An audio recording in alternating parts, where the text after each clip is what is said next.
Ready ba? You are ready. Let me call on the first group. First group. Ready na ba, first group? Yes. Alright. It's the Kape and S4 group.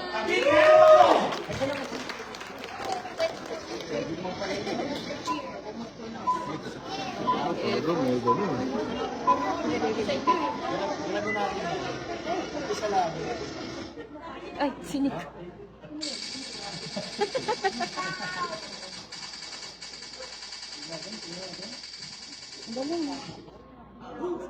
Oh.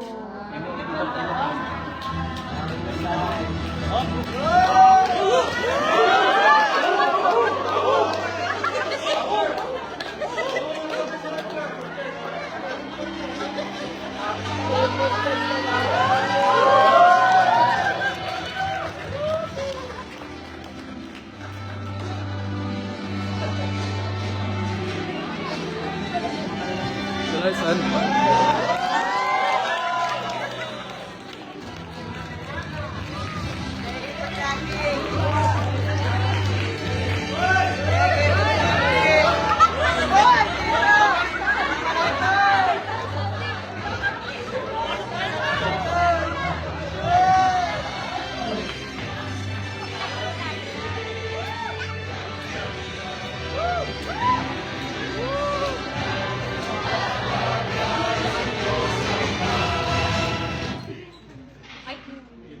Kuya Sandel.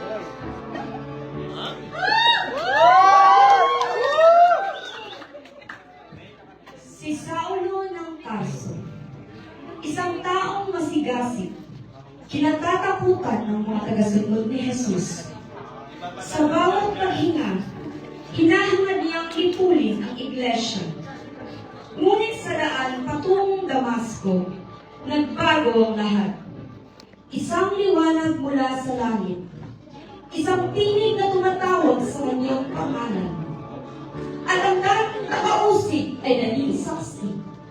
Ito ang kwento ng pakikipagharap kay Kristo na nagbago ng puso mula sa pagkapuot tungo sa pag-asa, mula sa kaaway tungo sa isang apostol. Isang araw, habang si Stephen ay nasa templo upang ipahayag ang mabuting balita ni Jesus. Mula pa sa panahon ni Abraham at ni Moses, ipinakita na ang Diyos ang kanyang katuwiran. Si Jesus ang nakalahad sa kasulatan, siya ang katotohanan ng dahan at ang liwanag ng buhay. Ibig mo ba sabihin, sa akin ang kasulatan na tumutukoy kay Jesus na Nazaret? Siyang tunay, kapatid, si Jesus ang nakasulat sa kasulatan at ang propeta. Siya ang tunay na anak ng Diyos. Naririnig mo ba ang iyong sinasabi, Stephen? Ikalapastangan mo ang banal na templo. Ang titigas ng iyong mga ulo para kayong inyong mga ninuno.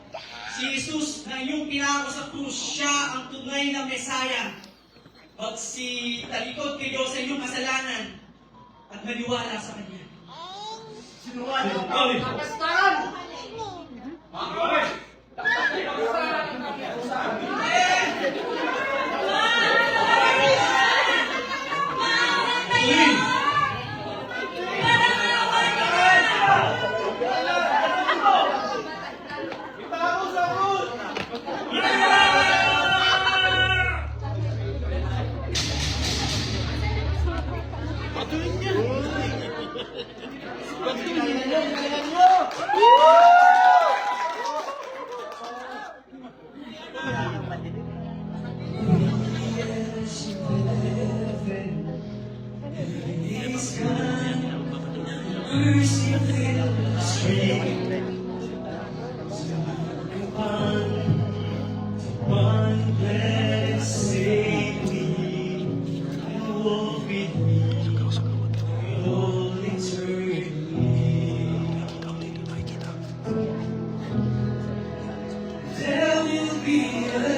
ay nakaupo sa kanang bahagi ng Panginoon. Panginoong Jesus, tanggapin mo ang aking espiritu! Sinungaling ang tao yan. Pakainin! Pakainin! Pakainin na yan!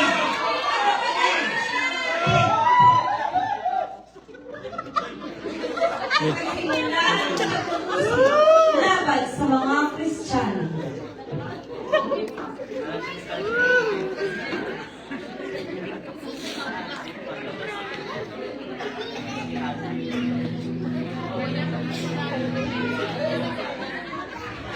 Seryoso manood eh. Sa Jerusalem, humingi ng pahintulot si Saul sa mga punong pare upang tugisin ang mga mananampalataya kahit sa malalayong lungsod.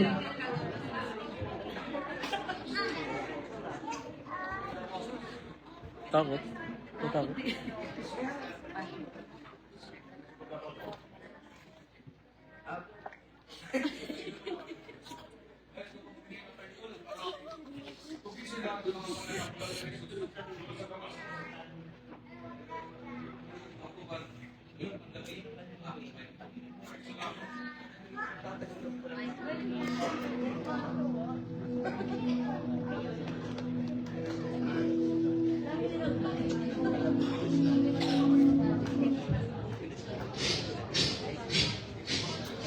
Kami kayo mga kawan. Lahat ay ating huhulihin at dalhin dito doon sa Jerusalem para sa Epasa. Una, Saul, malapit na tayo sa Damascus. Nakikita ko na ang bayan.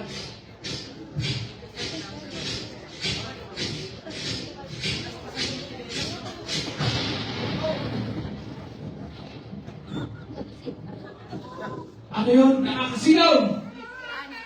Ano bang nakita mo, Saul? Masyadong maliwanag.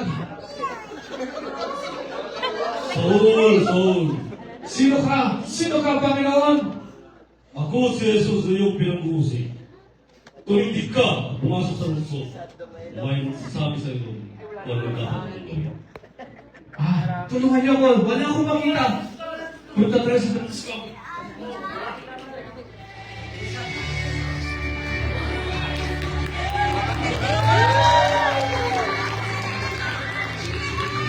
Habang si Saulo ay nasa kaliliman, may isang alagad sa Damasco na nagngangalang Ananias, isang tapat na lingkod ng Panginoon. Sa kalagitnaan ng kanyang pananalangin, tinawag siya ni Jesus sa pamamagitan ng isang pangitain. Bagamat may takot, sumunod si Ananias sapagkat ang pinig ng Panginoon ay mas malakas kaysa anumang pangamba. Panginoon! Maraming totoo akong nananalangin sa iyo. Pakinggan mo po ang aking panalangin, Panginoon. Ano po ang kailangan mo sa akin? Ano bang pamagawa mo sa akin, Panginoon? Tulungan mo po ako, Panginoon. Tulungan po ako, Panginoon. Sa pag-ibig sa Sino ka? ako sa Diyos. Sinunod ni Jesus ang kita sa iyong bahay. Ako ang sinunod na upang ikaw nila kita sa Jesus ng Kristo. Nakakakita na ako. Maraming salamat. Purihin ang Panginoon.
Si Saulo ay naging si Pablo, ang apostol ng mga bansa.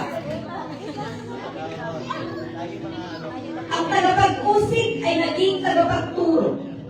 Ang dating kaaway ay naging tagapagdala ng biyaya ng Diyos. Mga magulang, mga kapatid, makinig kayo sa aking patotoo. Totoo, kinuwis ko ang mga mananampalataya ni Jesus. Sila'y aking hinuli at pinarusahan. Pero, iba ang plano ng Panginoon. Binalak ko ng lahat ng mga mananampalataya kay Jesus, nananampalataya kay Jesus doon sa Damasco ay aking hinuli. Kaya humingi ako ng pahintulot doon sa pinanampalataya. Pero, doon nandun na kami sa daan, patungo sa Damasco. Malapit na kami naman. Nagliwanag ang kapaligiran at magpinig sa akin si Jesus.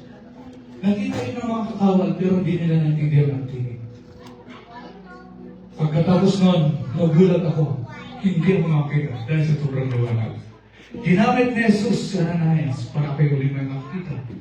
At sinabi sa akin, ako'y gagamitin para ihayag ang salita, ang magandang balita sa mga hindi. Kaya dapat magbunyi lang ang mga tao ngayon. Kasi ang pag-ibig ng Diyos ay walang pinipili. Hindi lang sa mga Israelitas, kundi kayo. Kayo din mga hindi. Lahat ng mga nilalang ay binahal ng Diyos. Kaya ngayon, isipin ninyo kung sino ang susunod ninyo. Ang Diyos na nagmahal sa inyo o bang ibigay sa inyong kaligtasan dahil ayaw niya kayo na mahirapan. Ayaw kayo na mahirapan at mapurusahan. Piliin ninyo ang sumunod sa Diyos at magdiwang. Kung ayaw kayo, magdiwang kayo. At magbigay ng kagalakan. Purihin ang Panginoon. Purihin natin ang Diyos na mahal tayo lahat. I'll decide then to follow Jesus. No turning back. No turning back. Across before me, no work behind me. No turning back. No turning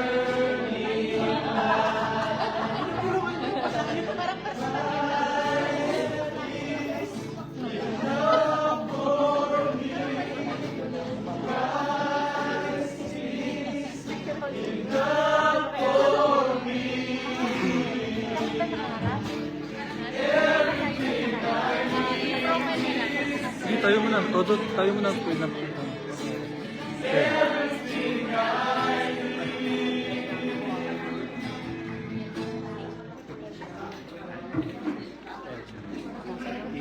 Hindi, buka mo. Idulog mo lang kasi. Ako na. Sabi, all in one.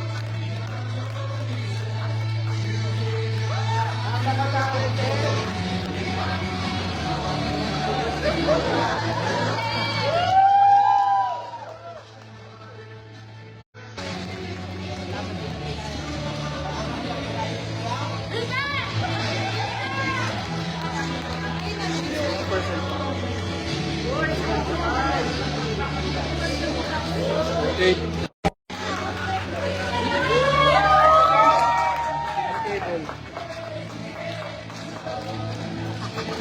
Ano ba cable? I'll see.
Right seat. Next. Next. Next. Right seat.